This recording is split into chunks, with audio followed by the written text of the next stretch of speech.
L'invité de Smart Impact, c'est Michael Coudizère. Bonjour. Bonjour. Vous êtes le directeur général de Corsica Sol, créé en 2009. Vous l'avez créé avec Paul Antoniotti.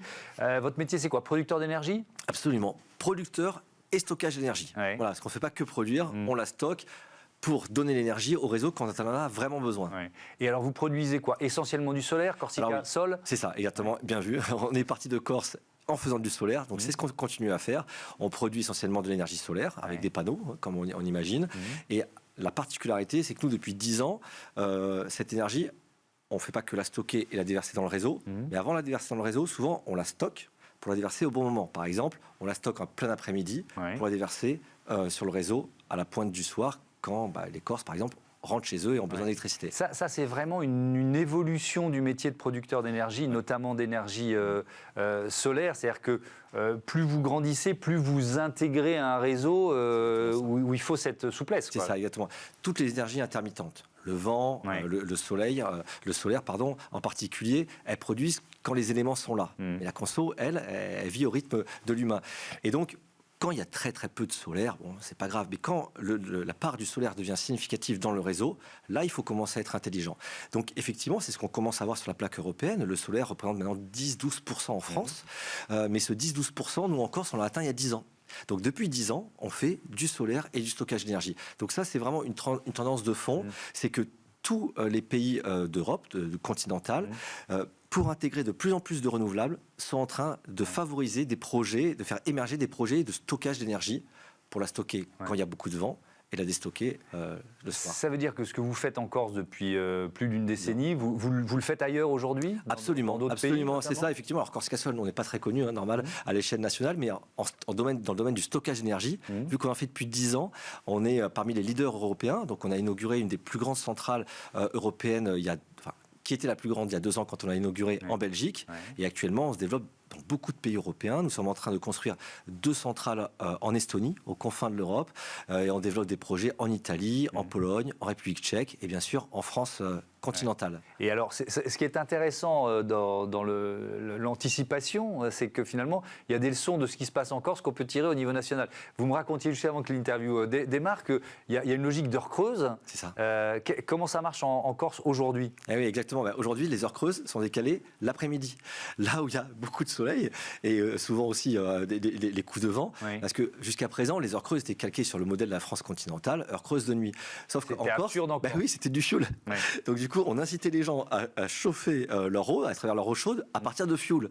Ce qui était absolument absurde. Et donc là, du coup, maintenant, ils sont lancés dans les heures creuses l'après-midi, aux heures solaires. Et donc, le prix de l'électricité tombe, puisque c'est au moment où l'électricité est pas chère.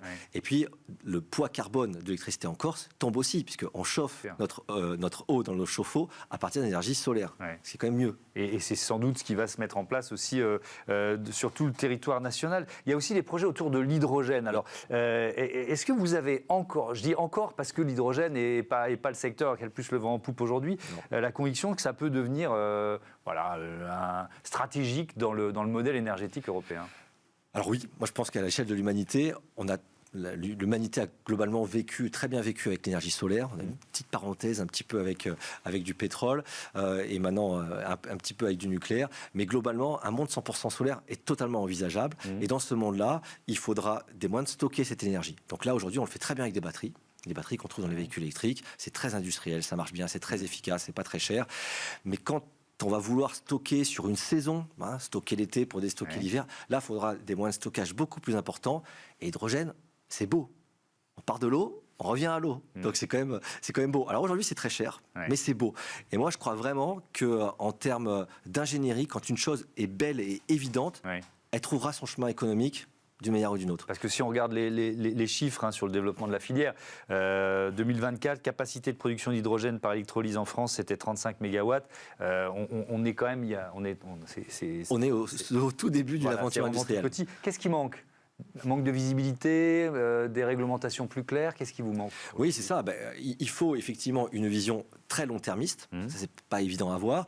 Et puis il faut anticiper et initier des changements par l'usage, donc du transport lourd les inciter à le faire, le maritime, les inciter à le faire, et après il y aura un cercle vertueux qui va s'enchaîner. On a eu pareil il y a 15 ans quand on parlait du véhicule électrique. Est-ce qu'il faut d'abord mettre l'infrastructure? Est-ce qu'il faut d'abord mettre le véhicule électrique? Bon, à un moment donné, les pouvoirs publics ont dit stop, on va encourager à verdir les flottes de véhicules électriques et on va vous aider à installer des bornes de recharge. Mais est-ce que vous avez le sentiment que l'État français y croit toujours aujourd'hui? Actuellement, on est quand même dans un monde où les priorités ont pas mal changé, on va dire. Donc, qu'ils y croient, sans doute, mais en termes de priorité, on s'est passé un petit peu en dessous de la pile. Voilà, donc nous, on continue à y croire. On avait lancé notre première recharge de véhicules électriques 100% solaire en Corse il y a 15 ans. À cette époque-là, il y avait 20 voitures électriques. Les gens nous disaient, mais pourquoi vous faites ça? Pourquoi vous faites une recharge? Et pourquoi électrique? Pourquoi 100% solaire? Là, aujourd'hui, on est en train de développer un électrolyseur pour fabriquer de l'hydrogène 100% vert. On a déjà un bateau qui est prêt à nous prendre notre hydrogène. C'est un navire qui a été fait pour le lycée maritime de Bastia. Donc c'est concret, il fonctionne. Le bateau école s'appelle Alba. Exactement, Alba. Oui. Un bateau corse pour le lycée maritime corse. Donc c'est quand même intéressant, 100% hydrogène. Donc en fait, c'est déjà là. L'économique, j'en parle pas. Effectivement, on est vraiment dans une opération pilote pour montrer que oui, on peut, à l'échelle d'un territoire, faire une hydrogène 100% verte. On part de l'eau, on revient à l'eau et on fait fonctionner un bateau qui ne rejettera aucun CO2 dans l'atmosphère. Et alors, comment il est ravitaillé? Ça marche comment? Des bonbonnes. C'est des bonbonnes. Il faut imaginer des grosses bonbonnes. Et puis après, effectivement, il y a tout un système pour réinjecter, un peu comme une station essence, avec un grand tuyau. Donc, ça demande pas mal de contrôle, pas mal de sécurité. D'ailleurs, une des raisons pour lesquelles on fait cette opération pilote, c'est nous aussi pour apprendre à exploiter un site industriel avec ses risques, apprendre le monde de la distribution d'hydrogène. Donc nous, on aime bien commencer comme ça. On fait une opération pilote, on est des ingénieurs, on apprend, on se plante un petit peu à petite échelle, et puis après, on veut se déployer à l'échelle du mégawatt. Est-ce qu'il serait particulièrement adapté, l'hydrogène, aux économies insulaires ou pas? Alors, oui, en fait, il faut savoir que les économies insulaires, en termes énergétiques, fonctionnent quasiment que par de l'import. Alors, il y a les énergies renouvelables, là au moins, on les a localement. Mais quand il faut un petit peu plus, le fuel, il est nécessairement importé, et donc trouver une source d'énergie de production locale qui évite les imports, c'est mieux pour tout le monde, ça c'est évident. Donc, dans quasiment toutes nos îles, il y a des bateaux. Les bateaux peuvent très bien fonctionner à l'hydrogène. Donc là, c'est le modèle qu'on essaie de démontrer. On essaie de démontrer que ça marche. Merci beaucoup, Michael Couzidère, et à bientôt sur Bismart for Change. On passe tout de suite à notre nouveau rendez-vous transition urbaine.